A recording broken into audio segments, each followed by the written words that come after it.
नमस्कार। देश की बात में हाजिर हैं। पहले बात उनकी जो जमीन पर हल चलाकर हर मौसम में पसीना बहाकर उसे सींचते हैं, रुपाई करते हैं, अन्न का उत्पादन करते हैं, जिससे हम सबका पेट भरता है। लेकिन अगर उन्हें खाद या बीज की कमी हो जाए तो क्या ये गंभीर समस्या है? शहरों में हम बैठे आजकल किसानों को सिर्फ 3 कृषि कानूनों के विरोध के चश्मे से देखते हैं, सड़क जाम की परेशानी से जूझते हैं, लेकिन ये क्यों अपने खेत छोड़कर सड़कों पर उतर आ रहे हैं? क्योंकि सरकार तो कह रही कि किसानों के हित में ही फैसले लिए गए हैं। अब मध्य प्रदेश से एक रिपोर्ट देखिए जो किसानों की परेशानियों और सरकारी योजनाओं की हकीकत सामने रख रही है।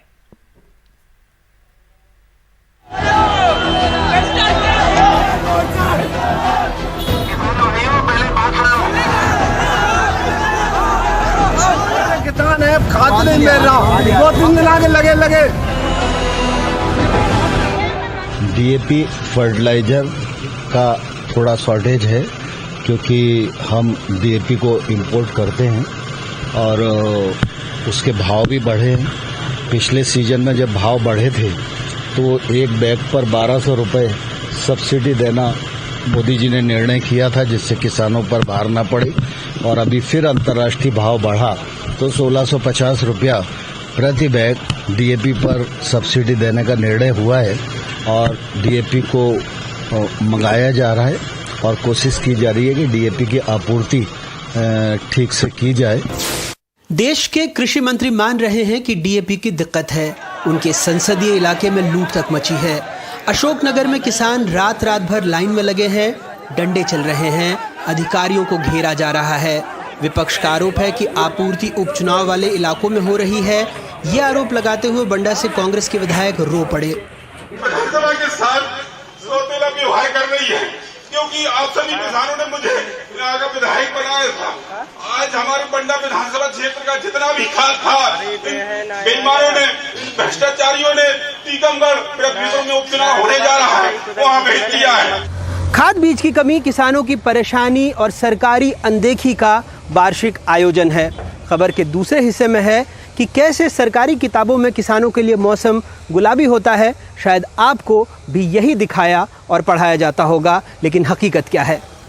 बेटखेड़ा में कमलपुरी अपने 35 लोगों का परिवार फूल, फल और सब्जियों के बूते पालते हैं। इस बार 3 बीघा में गेंदे का फूल लगाया, लेकिन सीजन आया चला गया, साथ में उम्मीदें भी ले गया। 20,000 खर्च किए, 5,000 का ही फूल बिका। मंडी में 2 रुपए का भाव मिला। इनके पास एकीकृत बागवानी मिशन जैसे कार्यक्रमों की कोई जानकारी नहीं है। क्यों इसको मार्केट नहीं मिल रही है हमारे को। 2 रुपये किलो में क्या होता है, कितने सारे बच्चे लगते हैं पूरे परिवार के, सभी अलग अलग तोड़ने में। वो 8-10 हज़ार रुपये का रोप आया है, उसको लगाने के बाद में इसमें निंदाई खोदाई करवाई, उसमें खर्चा हुआ है 14,000 का खर्चा है निंदाई का। अच्छा, निंदाई का 14,000 और उसके बाद में दवाई अलग है, हम 2-4-5 हज़ार की दवाई डाल दिए। उसके बाद भी बाजार का मार्केट नहीं मिल रहा है। 2 महीने के अंदर 5-7 हज़ार के आसपास फूल बेचा है। कालूगिरी 10 बीघे में से 4 बीघे में लगे संतरे सहेज रहे हैं। आमदनी दोगुनी तो नहीं हुई, खर्च जरूर बढ़ गया। उद्यानिकी विभाग की किसानों के लिए चलाई जा रही योजनाएं कौन कौन सी हैं, उन्हें अभी तक नहीं मालूम। कालू के खेत उस आगर मालवा जिले में है जो सरकार की एक जिला एक उत्पाद योजना के तहत संतरा खेती के लिए चिन्हित है। जिले में 40,000 हेक्टेयर में संतरे की खेती होती है, लेकिन एक भी फूड प्रोसेसिंग यूनिट यहाँ नहीं लगी है। पौधे भी लाया था, मैं मेरे जेब से लाया और शासन से अभी इस संतरे के विषय में कोई सब्सिडी नहीं ली मैंने। आपको कभी कोई अधिकारी लोग आए या विशेषज्ञ लोग आए, खेती किस तरह से करना है संतरे की या उद्यानिकी की खेती किस तरह से करना? अभी तक तो कोई भी नहीं आया अपने पास। योजनाओं के बारे में आपको बताया गया कभी? नहीं, किसी ने नहीं बताया अभी तक। किसानों को उद्यानिकी में प्रोत्साहित करने के लिए केंद्र ने एकीकृत बागवानी विकास मिशन शुरू किया था। पिछले 5 सालों में केंद्र ने मध्य प्रदेश को करोड़ों रुपए दिए, लेकिन राज्य सरकार खर्च नहीं कर पाई। हिसाब लगाएं तो 5 साल में मध्य प्रदेश को 337 करोड़ रुपए मिले।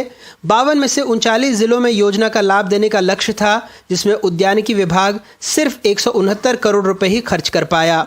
बमुश्किल 400 किसानों को योजना का लाभ मिला। मध्य प्रदेश में लगभग 1 करोड़ किसान हैं। अधिकारी अपना दुखड़ा रोते हुए बताते हैं कि विभाग में पर्याप्त स्टाफ ही मौजूद नहीं है, तो वो किसानों तक कैसे पहुंचे। हमारे पास उसका प्रचार के लिए पर्याप्त स्टाफ नहीं है। विकासखंड हमारे यहाँ मैं एक विकासखंड में नर्सरी से लेकर के और अपने फील्ड स्टाफ तक लगभग 8 पोस्ट हमारे लोगों के यहाँ सैंक्शन है। उसमें एक व्यक्ति है। आलम यह है कि सरकारी आंकड़ों के मुताबिक मध्य प्रदेश में कृषि विभाग में 14,572 स्वीकृत पद हैं, जिसमें सिर्फ 8,132 ही भरे हैं।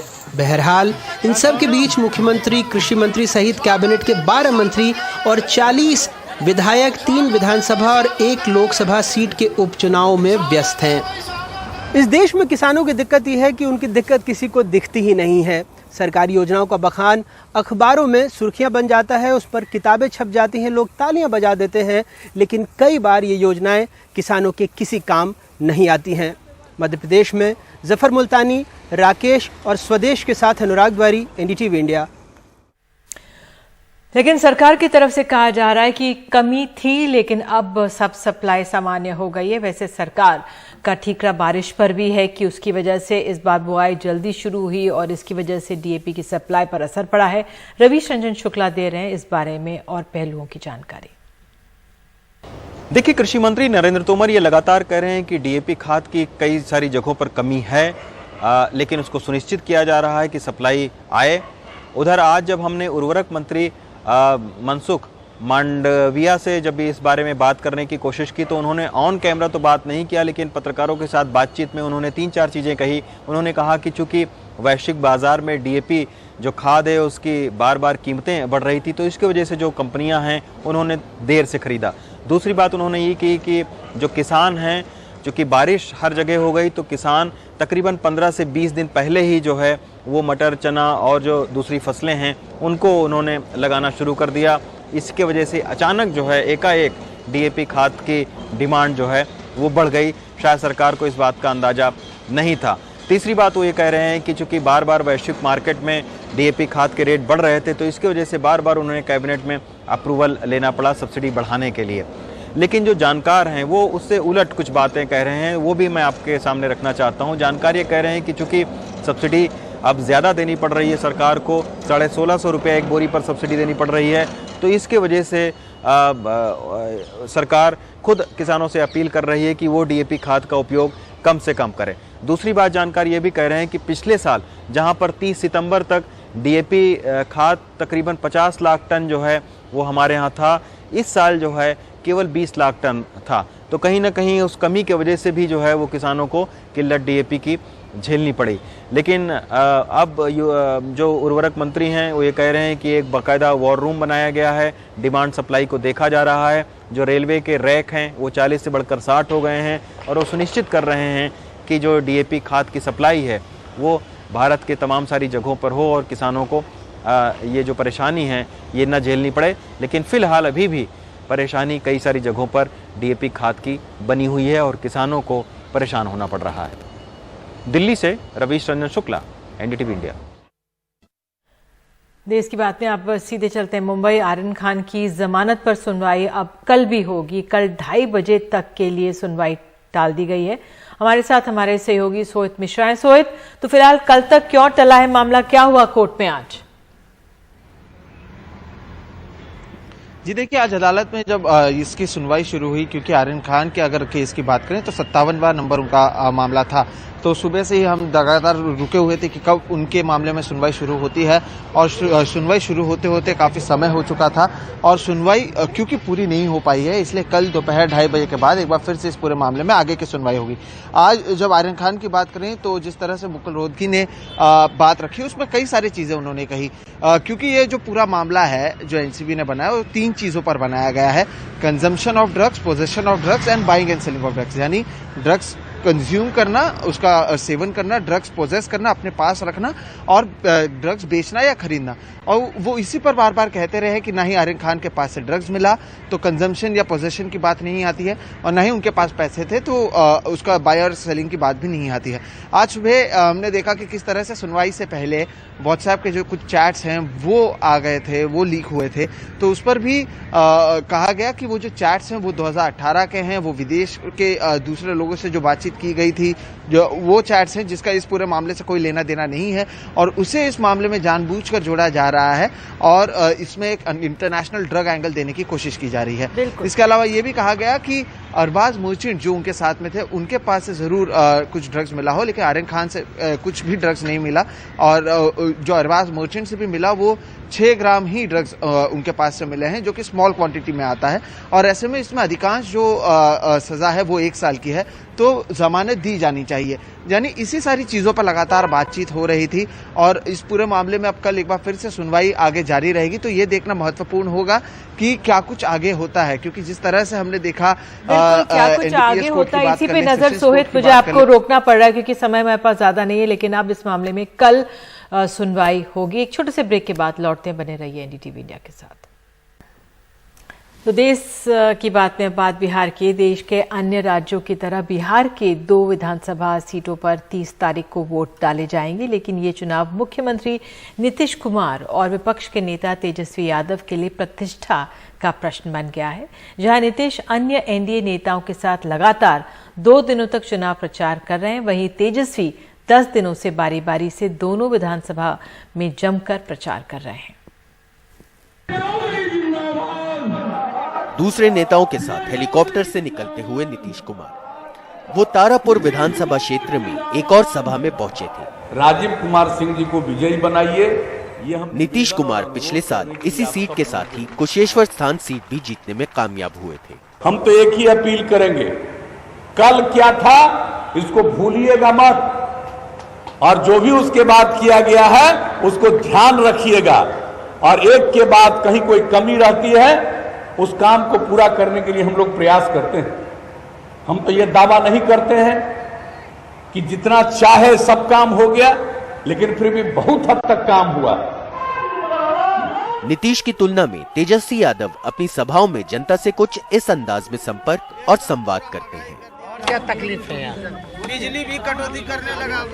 तेजस्वी ने इस बार कांग्रेस की परंपरागत सीट कुशेश्वर स्थान से अपना उम्मीदवार खड़ा किया और तारापुर से यादव की जगह वैश्य उम्मीदवार दिया है। वहीं कुशेश्वर स्थान से मुसहर समुदाय का उम्मीदवार है, जिससे बेशक नीतीश के उम्मीदवार की मुश्किलें बढ़ गई हैं। लेकिन इन दोनों सीटों पर चिराग पासवान और कांग्रेस ने भी अपना उम्मीदवार देकर पूरे मुकाबले को रोचक बना दिया है।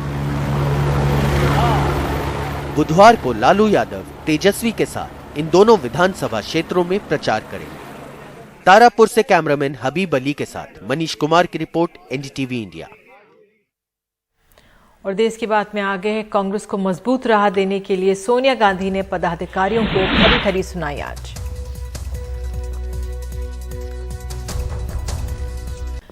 देश की बात में खबर अब कांग्रेस खेमे से।